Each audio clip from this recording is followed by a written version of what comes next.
nung high school po ako na pabarkada po. Nag-umpisa po sa sigarilyo, sa pag-inom, hanggang sa nakatingin po ng drugs. Doon na po nagsimula po yung pag-drug dependent po. Gusto ko rin magbago kasi may pamilya rin naman ako. Ayaw ko rin matulad yung mga anak ko sa akin.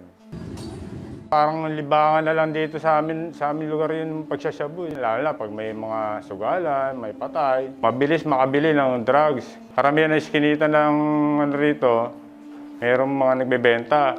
Sesenyas ka lang.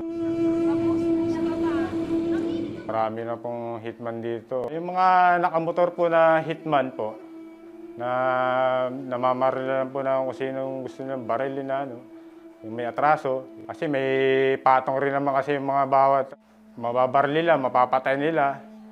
Meron din sila mga presyo. Natakot ng mga tao, kumunti ang nagbebenta. Biyernes ng gabi, mga alas 11 siguro po yung pangyayari na yun na pinasok po yung bahay nila. At pinagbabaril na lang po yung suspect na drug dealer po. Pinatok rin po sa bahay nila po pinasok po sa bahay nila at pinagbabaril na lang po. Suspect pa lang sila, hindi hinahatulan na agad. Mga nakabonet rin po kasi bumira po Kaya hindi rin po makilala.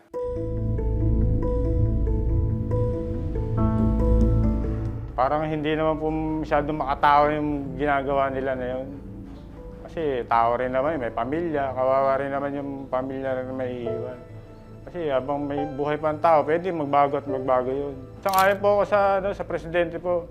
Pero mas maganda kung mamamatay, yung pinaka-main source po talaga, yung mga malalaking tao talaga. Kasi kung hindi sa kanila, hindi naman ating sa mga malilit na distributor yan Pagdating sa narco-politician, lalo may mga pera, parang ang tagal nila makulong. Hindi katulad ng mahirap, kapag nahuli, diretso agad. Sa mga pulis naman, iba kasi nasusuhulan Pag nahuli nila, nagpapabayad din mga pulis dito. Masakit po sa mahihirap yun dahil kung tutuusin talaga, biktima rin naman talaga yung mahihirap Ang problema kasi yung kawalan ng trabaho sa Pilipinas. Yung karamihan kasi halos mga walang trabaho yung mga nalulung sa droga. Dapat bigyan ng trabaho para hindi malulong yung mga tao sa drugs.